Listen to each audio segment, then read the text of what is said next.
தனராமன் பாரட்யா. கடகராகு 8ஆம் இடத்துல இருந்தால் ஆதிபத்திய வேலையை செய்யுமா அப்படின்னு கேட்டிருக்கிறீங்க.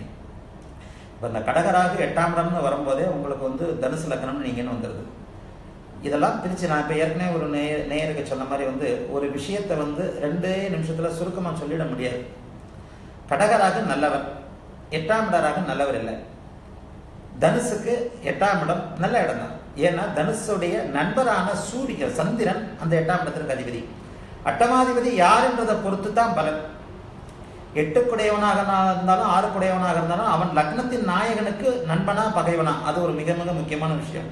இப்ப நீங்க கடகராக 8ஆம் இடத்துல என்ன கடகத்தில் இருக்கிறவராக வெளிநாட்டு அமைப்பை கொடுப்பார். 8, 12ஆம் இடங்கள் 8ஆம் இடத்துடைய ஆதிபத்தியங்கள் அசிங்கம், கேவலம், மேலிருந்து கீழே விழுதல், மரணம், எப்படி மரண காலம் என்ன, மரணம் எப்படி நடக்கும், அதே மாதிரி எதிர்பாராத அதிர்ஷ்டம், புதையல்னு சொல்லுவோம், எதிர்பாராத அதிர்ஷ்டம், பங்கு சந்தை, சூதாட்டம், மறைமுகமான தனலாபம், இது எல்லாமே 8ஆம் இடம் தான்.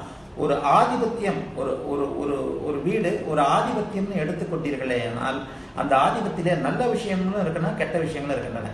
6ஆம் இடம் அடிமை ஸ்தானம். 6ஆம் இடம் கடன், நோய் எதிர்ப்பு, இந்த இதுகளை மட்டும்தான் சொல்லக்கூடாது. ஒரு நல்ல வேலையை கொடுக்கிற அடிமை எனப்படும் ஒரு நல்ல வேலையை கொடுக்கின்ற இடமும் 6ஆம் இடம் தான். ஆகவே எல்லா பாவங்களிலும் நல்ல விஷயங்களும் இருக்கின்றன, கெட்ட விஷயங்களும் இருக்கின்றன. அந்த பாவாதிபதி எந்த அமைப்பில் இருக்கிறார், சுபத்துவமாக இருக்கிறாரா பாவத்துவமாக இருக்கிறாரா என்பதை பொறுத்தும் அந்த பாவாதிபதியின் தசை வருவதை பொறுத்தும் தான் அந்த ஆதிபத்தியம் வேலை செய்யும். இப்ப இங்க சந்திரன் வலிமையோட இருந்தார்னா சந்திரன் தான் உங்களுக்கு ஆதிபத்திய வலிமையை தருவார். ஆக 8ஆம் இடத்துல கடகராக இருக்கும்போது கடகம் அவருக்கு பிடித்த வீடு. மேஷம், ரிஷபம், கடகம், கன்னி, மகரம் 5 இடங்களில் இருக்கின்ற ராகு சுயமாக பலம் தருவதை சுயமாக பலன் தருவதற்கு தகுதி உள்ளவர். 8ஆம் இடம் பரதேசவாசம் என்று சொல்லப்படக்கூடிய வெளிநாட்டு அமைப்புகளை குறிக்கும். அதே நேரத்தில் பாவத்துவம் பெற்ற 8இல் இருக்கும் ராகு பங்கு சந்தையில சரிவை தருவார்.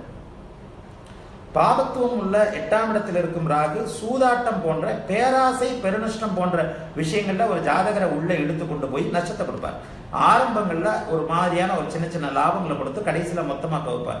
ஆக நான் என்ன சொன்னேன், 8ஆம் இடம் எதிர்பாராத அதிர்ஷ்டம் அப்படின்னு சொல்றதுல அந்த 8ஆம் இடம் பாவத்துவமானால் எதிர்பாராத நஷ்டம் என்பதும் அதுல ஒரு கணக்கு இருக்கு. எப்பவுமே ஒரு விஷயத்தின் 2 முனைகளையும் புரிந்து கொள்வதுதான் ஜோதிடத்துடைய மிகப்பெரிய ஒரு அமைப்பு. 2 பக்கத்தையும் 2 முனைகளையும் நீங்கள் புரிந்து கொள்ள வேண்டும். ஒரு அதிர்ஷ்டம்ன்ற போது அந்த அதிர்ஷ்டத்துக்கு நேர் எதிர்முனையான துரதிர்ஷ்டத்தையும் அந்த பாவம் சுட்டிக்காட்டும். ஒரு கிரகம் நல்லவைகளை செய்ய விதிக்கப்பட்டுள்ள அந்த கிரகம் கெட்டு போய் பாவத்துவமாக இருந்தால் கெடுதல்களை செய்யும்.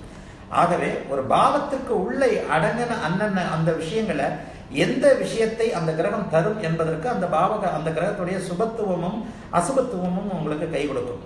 கடகராக நல்லவர், அதுல மாற்றம் கிடையாது. 8ஆம் இடம் நல்லதும் கெட்டதும் கலந்த ஒரு இடம். கடகராக 8ஆம் இடத்துல இருக்கும்போது அவர் நிச்சயமாக கடல் தாண்டி போகக்கூடிய ஒரு அமைப்பை செய்வார். சந்திரன் எவ்வாறு இருக்கிறார் என்கின்ற ஒரு அமைப்பை பொறுத்து. அப்ப அந்த கடகராகுக்கு இடம் கொடுத்த சந்திரன், நீங்க தனுசு லக்னத்தில் பிறந்திருக்கிறீர்கள், எந்த ராசியில் பிறந்திருக்கிறீர்கள், அந்த கடகராகுவை யார் பார்க்கிறார்? இன்னொன்று, செவ்வாசனையோட தொடர்பை எக்காலத்திலும் ராகு பெறக்கூடாது என்பதை நான் அடிக்கடி என்னுடைய கட்டுரைகளில் எழுதியிருக்கிறேன். செவ்வாயும் சனியும் யோகர்களாக இருந்தால் கூட பாவத்துவம் பெற்றராக பாவர்களின் சம்பந்தத்தையும் பாவர்களின் இணைவையும் பெற்றராக, நட்சத்திரங்களில் அல்ல, பாவர்களுடைய பார்வை இணைவை பெற்றராக அப்படியே பாவ கிரகமாக மாறித்தான் உங்களுக்கு பலனை செய்வார். ஆகவே சுபத்துவமோட அமைப்புல சுபகிரகங்களோட தொடர்புல இப்ப இந்த 8ஆம் இடத்துல எவ்வளவு நுணுக்கமான விஷயங்களை சொல்லுகிறேன். இப்ப இந்த 8ஆம் அதிபதி வளர்பிறை சந்திரனா தேய்பிறை சந்திரனா அப்படின்றத பொறுத்து கூட பலன் மாறும். ஈஸியா தனராமன் என்ன கேட்டீங்க, கடகராக 8ஆம் இடத்தில் இருந்தால் ஆதிபத்திய வேலையை செய்யுமா? அது உள்ள இருக்கிற நுணுக்கங்கள் என்ன? அந்த கடகம் வளர்பிறை சந்திரனின் வீடா தேய்பிறை சந்திரனின் வீடா? அங்கே இருப்பவர்கள் யார்? அந்த கடகத்தின் அதிபதியான சந்திரன் எங்கே யாருடைய அமைப்பில் இருக்கிறார்? கடகம் ஜலராசி என்பதால் அந்த கடலை தாண்டக்கூடிய வேலையை கடகராக எப்போது தன்னுடைய தசையில் செய்வார். இவ்வளவு விஷயங்கள் இருக்கு. அதனால பொதுவான கேள்விகளுக்கு நான் பொதுவான பதில் சொல்றாள் இல்லை. கடகராக 8ஆம் இடத்துல இருந்தால் அந்த வெளிநாட்டு பலன் நீங்க கேட்கிற நினைப்பு இதை வச்சு அந்த 8ஆம் இடத்து பலனையும் அந்த வெளிநாடு பரதேசவாசம் என்கின்ற அமைப்பையும் செய்யும்.